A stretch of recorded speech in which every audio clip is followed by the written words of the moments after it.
ECI biased है, आखिर ये कुछ करती ही नहीं है। ईसीआई बिक चुकी है, ऐसी चीज़ें आपने कहीं ना कहीं ज़रूर सुनी होंगी। But are these true? क्या सच में ईसीआई के पास कोई रियल पावर्स भी हैं? ये जानने के लिए let's go into the history of ECI. ये कब आया और इस इंस्टीट्यूशन ने हमें आज तक दिया क्या है। अब ये तो हम सब जानते हैं कि इंडिया एक सोशलिस्ट, सेक्युलर और डेमोक्रेटिक रिपब्लिक है और दुनिया के सबसे बड़े डेमोक्रेसीज यानी कि लोकतंत्र में से एक। मॉडर्न इंडियन स्टेट 15 अगस्त 1947 से अस्तित्व में आया और तभी से रेगुलर इंटरवल्स पे फ्री एंड फेयर इलेक्शंस होते रहे हैं।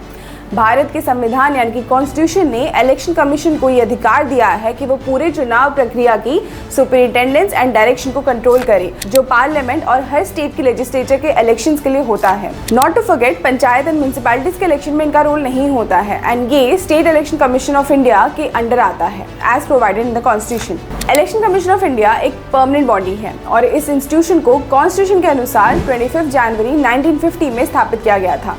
आइए अब इसके स्ट्रक्चर को समझते हैं। अब ईसीआई के बनने से लेकर 15 अक्टूबर 1989 तक कमीशन सिर्फ एक 1 मेंबर बॉडी थी, यानी कि चीफ इलेक्शन कमिश्नर ही मात्र एक मेंबर थे। लेकिन फिर 16 अक्टूबर 1989 से वोटिंग एज में चेंजेस किए गए, जिसको 21 से घटाकर 18 कर दिया गया। अब जाहिर था कि इससे कमीशन पे वर्कलोड भी बढ़ा और इसी को नज़र में रख 2 और इलेक्शन कमिश्नर्स को इंक्लूड किया गया और तभी से इलेक्शन कमीशन एक 3 मेंबर बॉडी है। एट प्रेजेंट इसके 3 मेंबर्स हैं, श्री राजीव कुमार जी जो कि चीफ इलेक्शन कमिश्नर हैं and the 2 election commissioners are Shri Gyanesh Kumar ji and Shri Sukhbir Singh Sandhu ji. Appointment and tenure of commissioners की बात की जाए तो इनका टेन्योर 6 साल होता है या जब तक एज 65 ईयर्स की एज के ना हो जाए। इनकी सैलरी एंड पर्क्स भी सेम होती हैं जो सुप्रीम कोर्ट के जज को मिलती हैं। और अगर चीफ इलेक्शन कमिश्नर को निष्कासित करना हो तो ये भी उसी मैनर में होगा जो एक सुप्रीम कोर्ट के जज के साथ होता है। While जो इलेक्शन कमिश्नर्स हैं they can be removed only on the recommendation of chief election commissioner. चलो खैर, ये तो हो गई कुछ फैक्चुअल बातें। बाकी की डिटेल्स के लिए you can check out their website. चलो आपकी एक कहानी सुनाती हूँ। कहानी टीएन शेषान की, एक ऐसे इंसान जिन्होंने इंडियन इलेक्टोरल सिस्टम की सफाई कर डाली, या मैं कहूँ जिन्होंने इंडियन पॉलिटिकल लीडर्स की खटिया खड़ी कर रखी थी। दिसंबर 15, 1932 में केरला के पलक्काड़ में जन्मे शेषान जी, जो 1955 बैच के आईएएस ऑफिसर भी रहे हैं, उन्होंने अपनी लाइफ अपने सिद्धांतों और उसूलों से जी है। 1990 में शेषान जी को चीफ इलेक्शन कमिश्नर बना दिया गया और जब से उन्होंने ऑफिस संभाला ही मेंट ओनली बिजनेस। वो बहुत क्लियर थे इस चीज़ को लेके कि इलेक्शन के दौरान मॉडल कोड ऑफ कंडक्ट के साथ एंड इलेक्टोरल लॉज के साथ कोई भी समझौता नहीं किया जाएगा। वो इनका ही टाइम था जब कमीशन को एक मल्टी मेंबर बॉडी बना दी गई थी। ऑल्दो इन्होंने गवर्नमेंट के इस मूव को अपोज तो किया but Supreme Court upheld government's decision. Former chief election commissioner TS Krishnamurthy ji, जिन्होंने miracle of democracy India's amazing journey भी लिखी है, उन्होंने शेषान जी के टेन्योर को एक टर्निंग पॉइंट भी बताया है in the history of ECI. वो कहते हैं कि अगर कभी इलेक्शन कमीशन की हिस्ट्री लिखी गई तो उसको 2 भागों में बांटा जाएगा, एक प्री शेषान एरा एंड एक पोस्ट शेषान एरा। पोस्ट जब कमीशन मोर इंडिपेंडेंट हुआ। अपने इलेक्टोरल रिफॉर्म्स के प्रोसेस में उन्होंने 150 माल प्रैक्टिसेस लिस्ट की एंड बैन करी चीज़ें जैसे कि वोटर्स को घूस देना, इलेक्शंस के टाइम पे दारू बांटना, appealing to voters caste communal feelings, loud speakers को हाई वॉल्यूम पे बजाना without prior written permission etcetera. Model code of conduct, जिसको सिर्फ एक डॉक्यूमेंट जैसा सजा के रखा गया था, he made sure it is implemented to the T and political parties and candidates दोनों ही इसे स्ट्रिक्टली फॉलो करें। इसका अगर एक एग्जाम्पल दूं तो उन्होंने कर्नाटक असेंबली इलेक्शंस में यूनियन मिनिस्टर सीताराम केसरी जी की काफ़ी खिंचाई करी वोटर्स को इन्फ्लुएंस करने के प्रयास में, और उस समय के पीएम पीवी नरसिम्हा राव जी ने उन्हें आश्वासन भी दिया कि ऐसी समस्या दोबारा नहीं होगी। एक इंसान जो अपनी ड्यूटीज, अपने कर्तव्य को पूरी ईमानदारी से निभाए, आखिर उसे किसका डर और उसे कौन ही रोक सकता है। ईसीआई के अकम्पलिशमेंट्स की बात की जाए तो ईसीआई मेड श्योर कि समय समय पे फ्री एंड फेयर इलेक्शंस कराए जाए।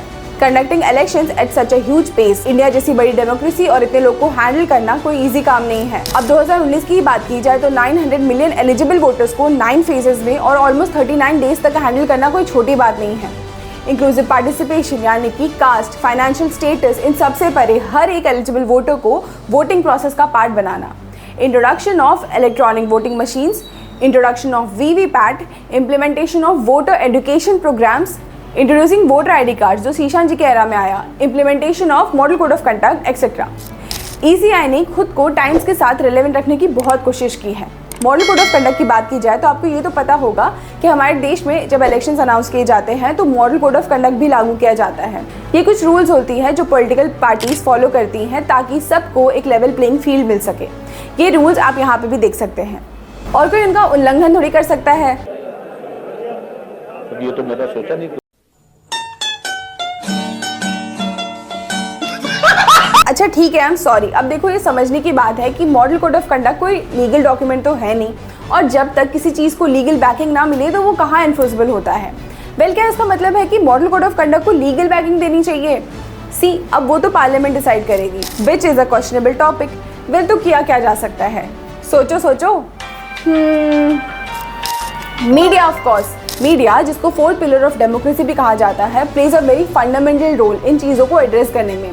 और वोटर्स को आज के कलयुग में और किन तरीकों से मैनिपुलेट किया जा सकता है, इसको समझाना और एड्रेस करने का काम किसका? इलेक्शन कमीशन ऑफ इंडिया का। और आखिर में आप और हम, आखिर हमें तो लुभाने के तरीके हैं ना जो ये पॉलिटिकल पार्टीज और लीडर्स करते हैं। तो आप ये चीज़ें समझें और जिम्मेदार नागरिक बने, अपने देश को प्रायोरिटी दें और ना ही किसी पॉलिटिकल पार्टी के लॉयलिस्ट और वॉइस बन दूसरों को गाली दें।